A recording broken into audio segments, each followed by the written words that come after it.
हरे कृष्णा दोस्तों, श्री कृष्ण कहते हैं कोई भी इंसान जन्म से नहीं बल्कि अपने कर्मों से महान बनता है। प्रबुद्ध व्यक्ति के लिए गंदगी का ढेर, पत्थर और सोना सभी समान है। कर्म मुझे बांधता नहीं, क्योंकि मुझे कर्म के प्रतिफल की कोई इच्छा नहीं। जिस प्रकार अग्नि स्वर्ण को परखती है, उसी प्रकार संकट वीर पुरुषों को समय से पहले और भाग्य से अधिक कभी किसी को कुछ नहीं मिलता है। कर्म के बिना फल की अभिलाषा करना व्यक्ति की सबसे बड़ी मूर्खता है। कर्म वह फसल है जिसे इंसान को हर हाल में काटना ही पड़ता है। इसलिए हमेशा अच्छे बीज बोए ताकि फसल अच्छी हो। जो होने वाला है वो होकर ही रहता है, और जो नहीं होने वाला वह कभी नहीं होता। ऐसा निश्चय जिनकी बुद्धि में होता है, उन्हें चिंता कभी नहीं सताती है। अच्छे कर्म करने के बावजूद भी लोग केवल आपकी बुराइयां ही याद रखेंगे। इसलिए लोग क्या कहते हैं, इस पर ध्यान मत दो, तुम अपना कर्म करते रहो। इतिहास कहता है कि कल सुख था, विज्ञान कहता है कि कल सुख होगा, लेकिन धर्म कहता है कि अगर मन सच्चा और दिल अच्छा हो तो हर रोज सुख। अपने आप को ईश्वर के प्रति समर्पित कर दो, यही सबसे बड़ा सहारा है। जो कोई भी इस सहारे को पहचान गया है, वह डर, चिंता और दुखों से आजाद रहता है। जिसने मन को जीत लिया है, उसने पहले ही परमात्मा को प्राप्त कर लिया है, क्योंकि उसने शांति प्राप्त कर ली है। न तो यह शरीर तुम्हारा है और न ही तुम इस शरीर के मालिक हो। यह शरीर 5 तत्वों से बना है, आग, जल, वायु, पृथ्वी और आकाश। एक दिन यह शरीर इन्हीं 5 तत्वों में विलीन हो जाएगा। इसलिए अपने आप को ईश्वर के प्रति समर्पित कर दो, यही सबसे बड़ा सहारा है।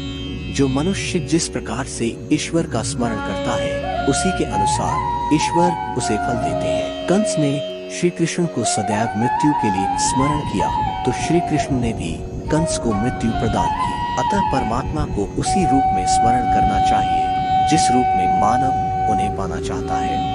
जीवन में कुछ भी स्थायी नहीं है, इसलिए स्वयं को अधिक तनावग्रस्त न करें, क्योंकि परिस्थितियां चाहे कितनी भी खराब न हो, बदलेंगी जरूर। प्रेरणा का सबसे बड़ा स्रोत आपके अपने विचार है, इसलिए बड़ा सोचें और खुद को जीतने के लिए हमेशा प्रेरित करें। मुश्किलें केवल बेहतरीन लोगों के हिस्से में आती है, क्योंकि वही लोग उसे बेहतरीन तरीके से अंजाम देने की ताकत रखते। कोई कुछ भी कहे, बस अपने आप को शांत रखो, क्योंकि सूरज कितना भी तेज क्यों न हो, समुद्र सूखता नहीं है। जहाँ आपकी कोई कीमत नहीं है, वहाँ पर रुकना अनुचित है। चाहे वो किसी का घर हो या किसी का मन, जब कोई हाथ और साथ दोनों ही छोड़ देता है, तब कुदरत कोई ना कोई उंगली पकड़ने वाला भेज देता है। उन्हीं का नाम कान्हा है।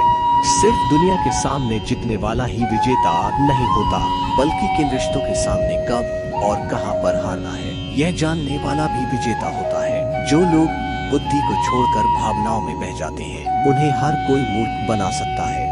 सिर्फ दुनिया के सामने जीतने वाला ही विजेता नहीं होता, बल्कि किन रिश्तों के सामने कब और कहां पर हारना है, यह जानने वाला भी विजेता होता है। जो लोग बुद्धि को छोड़कर भावनाओं में बह जाते हैं, उन्हें हर कोई मूर्ख बना सकता है। उदय किसी का भी अचानक नहीं होता, सूर्य भी धीरे धीरे निकलता है और ऊपर उठता है। धैर्य और तपस्या जिसमें है, वही संसार को प्रकाशित कर सकता है। जीवन में सब कुछ खत्म होने जैसा कुछ भी नहीं होता, हमेशा एक नई शुरुआत हमारा इंतजार कर रही होती है। उस दिन हमारी सारी परेशानियां खत्म हो जाएगी, जिस दिन हमें यकीन हो जाएगा कि हमारा सारा काम ईश्वर की वजह से होता है। गीता का उपदेश अत्यंत पुरातन योग है। श्री भगवान कहते हैं, इसे मैंने सबसे पहले सूर्य से कहा था। सूर्य ज्ञान का प्रतीक है, अतः श्री भगवान के वचनों का तात्पर्य है कि पृथ्वी उत्पत्ति से पहले भी अनेक स्वरूप अनुसंधान करने वाले भक्तों को यह ज्ञान दे चुका हूँ।